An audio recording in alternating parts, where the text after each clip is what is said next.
What's up, everybody? This is Dr. Nick with Leverage Media, and today I want to talk to you about the 3 things that allowed me to be gone from my practice for 16 total weeks.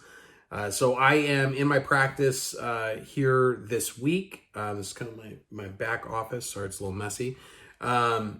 This is the first time that I've been back in the practice since I think right before Christmas. So it was like the week before Christmas. So the entire first quarter, we're now in, I think today's like April the 12th. So we are in like the second or third week of April. And this is the first, I came here, today's Tuesday, I got here yesterday. And I'm spending a full week here versus my normal 3 days that I would do if I was on my once a month schedule. So for those of you that follow me, you know that I live in Chicago. My office is 3 hours south of Chicago, and I'm able to be in here once a month for usually Tuesday through Thursday. And usually they're kicking me out by Thursday afternoon. So this time though, my girlfriend is an attorney, and because of COVID, normally she has to go into court. Because of COVID, she was able to, everything's done via Zoom now. So I was like, we may not have this next year. We may not have this ever again. So let's go to Florida, because if you know anything about Chicago winter sucks. So we decided to go to South Florida for January, February, and March. And we got back a couple weeks ago, so kind of back to the grind. But we missed all of the polar vortexes and terrible bone-chilling winter that this winter was. There was tons of snow, really cold, so we were glad that we missed that. So what are the 3 things that really allowed me to do that? I mean, I have it set up to where I don't see patients. I have the once a month rhythm going. But what allowed me to be gone for this long? So number 1 is you really have to set it up so that it is possible for you to be gone for any length of time.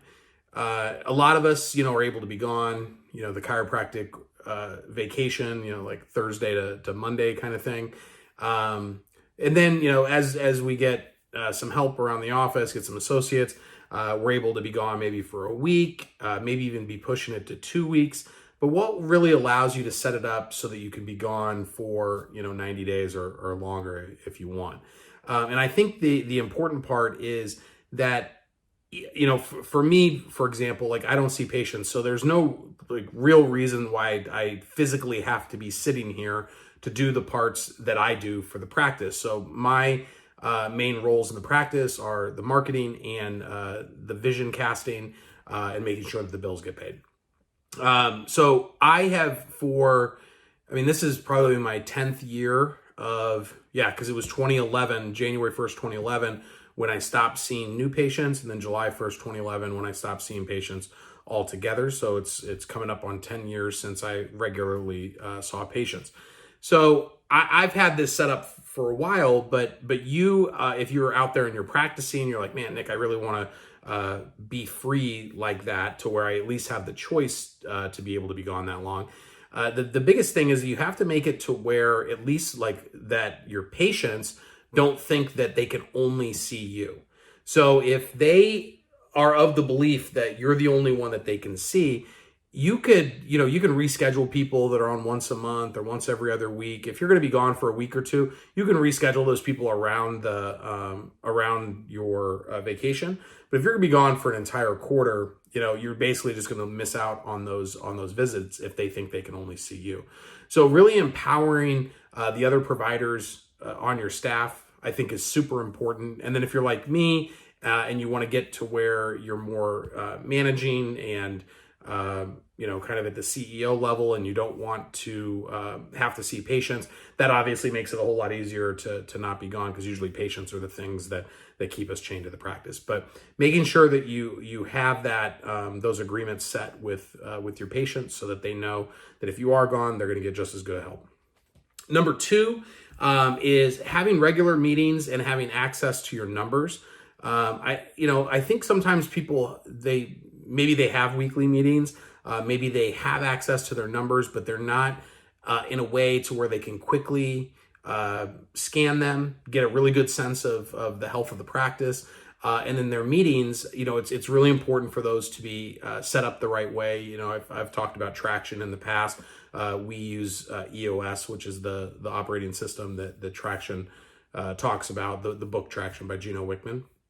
And having regular meetings that are attached to the quarterly meetings that you have, and making them be productive, talking about the rocks or the projects that you're trying to get done for the quarter, and really continuing to be a part of the practice, being able to work from Florida. Obviously we, with Zoom, everything is possible that would be possible in an in-person meeting.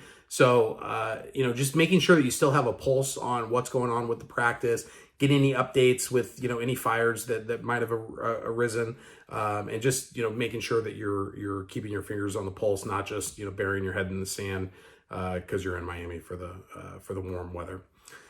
And then thirdly is marketing, having marketing and a practice that is not personality driven. So it's a little bit like number one, but if the marketing is based around you, if the practice is really based around you. Now, even if you're a single doctor, the practice doesn't have to be personality based. It can be, results based. It can be around the brand of the practice. For me, for example, because I don't see the patients, even though I do a lot of the content that we create, I'm not trying to brand myself. I'm trying to brand the Springfield Wellness Center. So having a marketing and a practice that is really built around, whether it's your technique or who you help, keeping the patient front and center is always a great idea. Making sure that marketing and the practice can like survive without you, short-term and long-term, and making sure that it's not totally driven by your personality. So obviously, if you need any help with that, please let us know, 𝐿VRGmedia.com. And hopefully that you guys will next year be all set up to where you can join me in Miami. That was, I think, probably the best decision that I have ever made. I grew up in Arizona and Texas, and so avoiding a winter is worth a whole extra year to me. But no one ever told me that it was literally just like 78 to 82 every single day in Miami. So I don't know why everyone isn't down there between the January 1st and April 1st. So I don't think I'd want to deal with it in July or August, but for the beginning of the year, it's absolutely perfect. So hopefully we'll see you down there next year, and we'll catch you on the next one.